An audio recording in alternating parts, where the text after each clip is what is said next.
Hey, what's up, y'all? Welcome to part two of Critical Thinking 101 for Adults. In the last part, we talked about asking questions and asking a lot of them in order to get to the bottom of a situation you're trying to solve, whether if that be on a personal level or a professional level.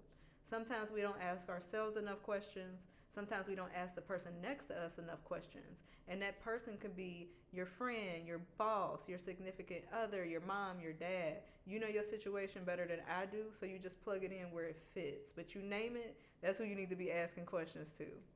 But sometimes we can ask ourselves a lot of questions. We can ask the person next to us as many questions as we want, and we still don't have enough information to make a sound decision. So, what do you do when you don't have enough information? That means you're not looking at things from a bigger picture. Maybe you need to take a step back so that way you can get more information. That's what we're going to talk about. We're going to talk about the next step or another chip off the block that can help you make that sound decision. In this part, we're going to be talking about paying attention. And I know that sounds so simple. Like, what do you mean I'm not paying attention? I mean, you wouldn't believe how many people don't. And it's not because they cannot or that they just choose not to. It's just that people don't have that sense of awareness of what they're not seeing. You know, to even ask about what you're not seeing, that's a whole nother layer within itself, right? But that's what we're going to talk about today. And I'm going to start off by asking you the first question that's on the board. When do you feel that it is your responsibility to pay attention? And I really want you to sit with that question and even ask yourself this when you turn off this video. Because this is really important. It's a case by case basis. You got to really ask yourself. But I'm going to give you some general things that I thought about. When you were in school, why did you pay attention? Or, when you were learning traffic laws and violations to get ready to get your license, when you go for the written test, the temps, that's what we call them, temp tests. I don't know if that's what everybody calls it, but it's like the temporary permit. Why do you focus on those things? Why do you pay attention to those things when you're trying to obtain them? It's because both of these things pertain to self. So I'm saying that to say, if something is not directly impacting you, you may be less likely to pay attention.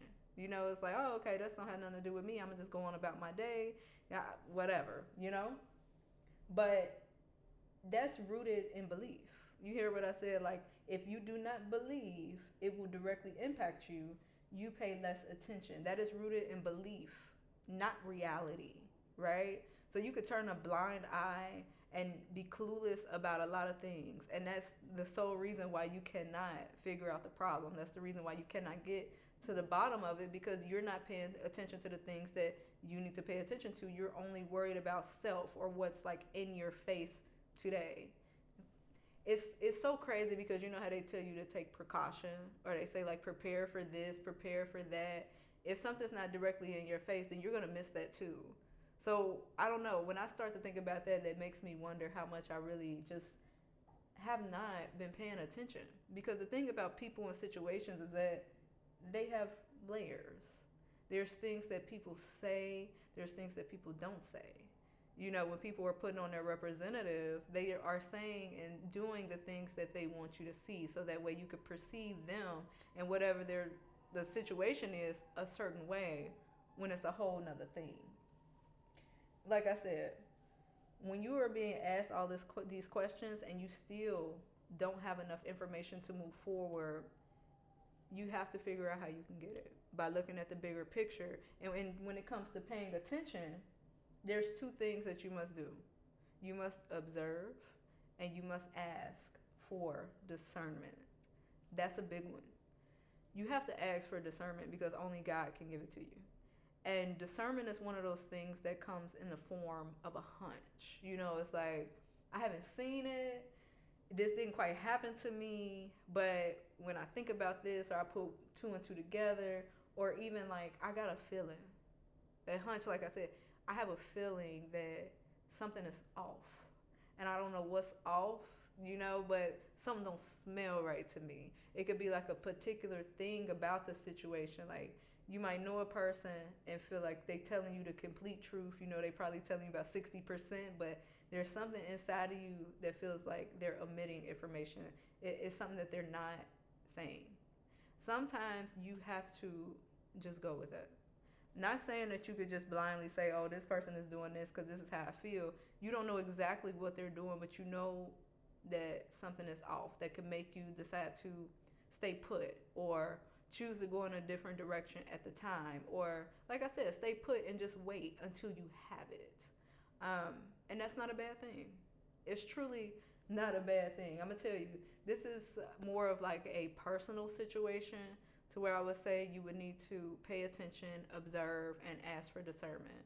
I don't know if any of you have seen the movie Soul Food. I feel like if you grew up black and you watch all these different movies, that was like a staple. The Soul Food movie where they was all in the house coming together for a holiday dinner. You know what I'm talking about. I ain't gonna go into the whole thing. If you want to look it up, look it up. But there was this girl, Cousin Faith. Every time I hear Cousin Faith, I'm like, oh my goodness. Long story short, Cousin Faith was a cousin that wasn't around all the time, but for the holidays she was. She might have been a lot younger than the cousins that was around her. She was still grown, like she was of age, but when you in your early 20s, you out, you clubbing, some people might even look at you as a little fast or whatever in comparison to cousins who could be in their mid-30s, who might be married and living a different lifestyle, right? Cousin Faith was really a trip, though, let me tell you.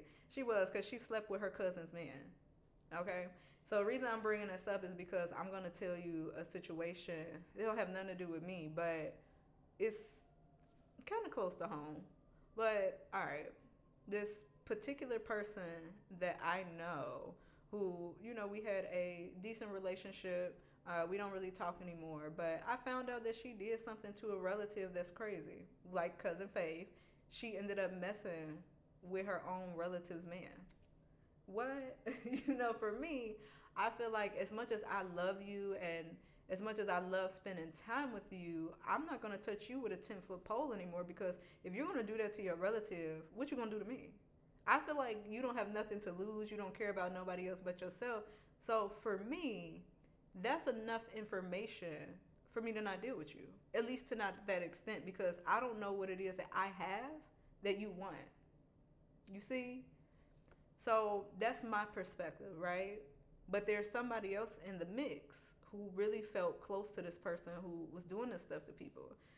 Like they were hanging out, having a good time, going out like every weekend, just spending a lot of time together. And when you spend that much time with people, you feel like they would never do that to me, ever. You know what I'm saying? Until they do. And I remember this person defending the girl who was at fault. Like really going back and forth with the relative who was done dirty. Like, well, you should have done better about this, or you played a part in this too. Like really overlooking the depths of what the girl did to her. So they continued to hang out, do their thing, and time went on. And that girl who was doing people dirty ended up doing the other person dirty too. And when that happened, the girl was so blindsided, like, how could she do this to me? Like, I can't believe she played me out like that. Like, in a sense of kind of really hitting rock bottom with the situation. And for me, like, watching it all play out, I'm just like, how could you be so naive? And it's not to put her down and to say, like, oh, you shouldn't show her love, or you shouldn't have any care for her or anything of that nature, but you thought you were safe. When all you had to do was really observe what type of person this was, because all those, like I said, ask a lot of questions. When you really look at it in hindsight, why would somebody do that to their cousin? Why would they do that? Like I said, any problem that you have, start asking questions about yourself, but also other people. Why would somebody do the certain things that they do? There has to be something wrong with you internally to do that to a relative. People try to blame things on like, oh, I had this beef with them, or we weren't getting along. I don't care if me and my cousins are getting along or not. You think I'm about to sleep with their man? I think not. That doesn't make any sense. That's how you create bad karma. But the reason why people do things like that is because there's something wrong with them.